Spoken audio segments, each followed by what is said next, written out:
Shalom, selamat pagi Bapak Ibu Saudara yang dikasihi dan mengasihi Tuhan. Matius 9 ayat 36 berkata, "Melihat orang banyak itu tergeraklah hati Yesus oleh belas kasihan kepada mereka." Yang berbahagia bukan hanya kita yang membacakan, tetapi merenungkan dan juga melakukan kebenaran firman Tuhan. Bapak Ibu Saudara, ada seorang bernama Richard Gildart. Dia adalah seorang pemadam kebakaran. Namun uniknya Bapak Ibu Saudara, ia memasang alarm pemadam kebakaran di dekat kamarnya. Sebagai anggota komisi rumah apartemen di New York juga, beliau ingin tahu kenapa dan apa sebabnya terjadi kebakaran yang banyak. Ia nggak hanya ingin tahu saja Bapak Ibu Saudara, tetapi menunjukkan suatu perhatian yang khusus terhadap hal yang demikian. Ketika sebuah rumah terbakar, alarm itu tentunya akan berbunyi dan Gildart segera berlari keluar untuk menyelidiki apa yang sebenarnya terjadi dan apa penyebabnya.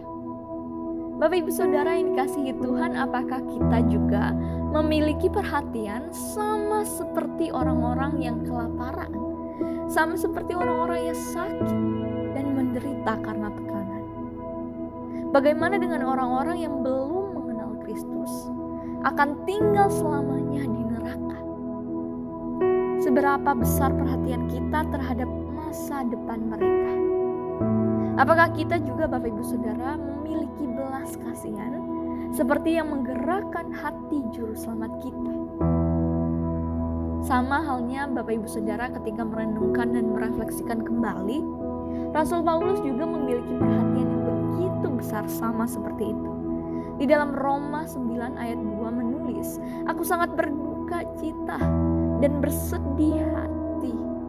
Bapak Ibu Saudara, ia sangat ingin rekan-rekannya orang Yahudi juga diselamatkan. Apakah kita cukup peduli untuk berdoa? Kita semua Bapak Ibu Saudara dapat melakukannya. Apakah kita juga cukup peduli untuk memberi?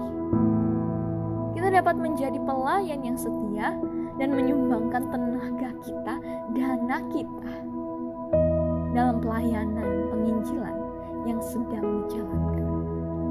Bagaimana juga Bapak Ibu Saudara dengan bersaksi?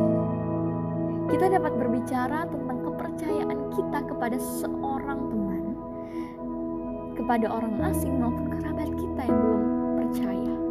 Kita dapat menulis surat, menyebarkan banyak hal-hal positif lainnya. Mungkin barangkali kita mengirim buku untuk beberapa kenalan kita, untuk mengenal lebih dekat dan lebih dalam lagi. Bapak Ibu Saudara, jika kita peduli, kita pasti akan berbuat sesuatu yang menggerakkan hati kita untuk melakukannya. Mengasihi yang terhilang adalah langkah awal kita untuk menuntun mereka kepada jalan Kristus. Mari kita berdoa. Tuhan, kami bersyukur dan terima kasih hari ini di mana Tuhan kami dapat merenungkan kembali akan kepedulian kami untuk menggerakkan hati kami karena Yesus berbelas kasihan terhadap kami pun. Begitupun kami Tuhan ingin mengasihi sesama kami, baik mereka yang belum percaya Tuhan. Kami ingin merangkul mereka yang terhilang dengan kasih dan menjadi langkah awal kami Tuhan untuk menuntun mereka kepada Engkau.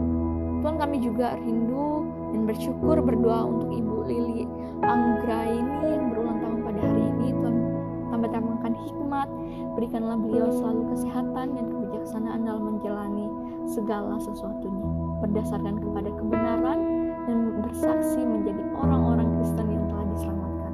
Tuhan, kami rindu juga berdoa bagi setiap jemaat kami yang mungkin saat ini mengalami kelemahan tubuh. Tuhan, berikan kesehatan selalu, hikmat dan kebijaksanaan. Tuhan selalu menolong mereka dalam menjalani segala sesuatunya. Tuhan, ampunilah salah dan dosa kami. Hanya inilah doa dan permohonan kami di dalam nama Yesus Kristus, Juru Selamat kami yang hidup. Amin. Selamat beraktivitas. Tuhan Yesus memberkati Bapak Ibu Saudara sekalian.